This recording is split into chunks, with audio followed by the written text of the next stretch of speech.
In the heart of what was once known as the British Empire, under the shadowed canopy of the industrial age, lies the town of Elliot Mills. Founded during the zenith of Victorian England's reach, it was a town birthed in prosperity, sustained by the cotton mills that formed the vertebrae of its economy, each mill fed by the colonies that burgeoned across seas and continents. The year is now 1910, and the whispers of change rustle through the air like the first winds of fall. Among the inhabitants of Elliot Mills, a history teacher named Alistair Reed stood distinct. A man of considerable knowledge and mild disposition, Alistair lived comfortably, but not extravagantly, in a modest home lined with books that spoke of histories far and wide. But unlike his colleagues, who often glossed gloriously over Britain's imperial past, Alistair chose a path less trodden. He delved into the moral ambiguities and the often overlooked voices of the colonized. On a crisp September morning, while preparing for his new term at Elliot Mills Secondary School, he uncovered dusty, leather-bound diaries in the attic of his late grandfather, who had served as an officer in India. The words penned down were of a man in conflict with his duty and his conscience, revealing layers of imperial doctrine mixed with the stark truth of exploitation and cultural disruption. As Alistair read through these diaries, he realized the importance of presenting a nuanced view of history to his students. That very morning, Alistair introduced his students to the complexities of their town's prosperity, built prominently on the backs of unseen laborers across the globe.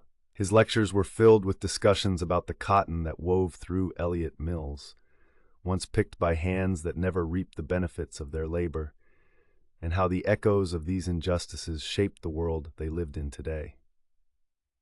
His teaching methods were met with mixed reactions. Some students found a new perspective on their hometown's history, feeling a mix of pride and discomfort.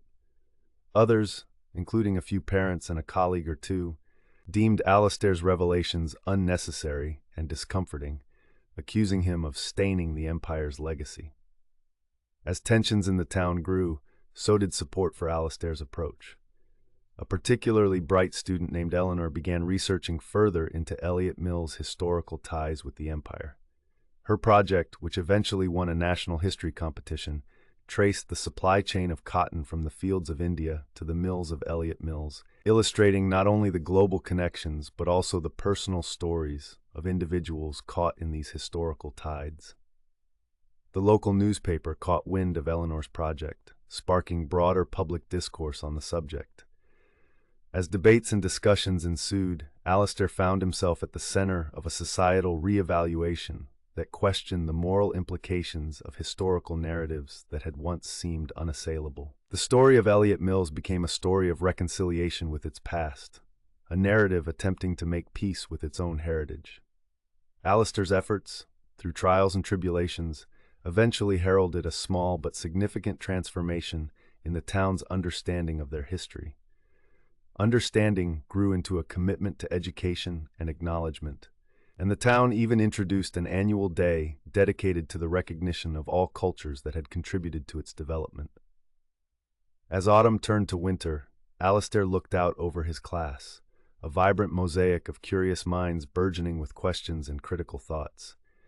They were no longer just students of history, but active participants in its re-examination and its critique.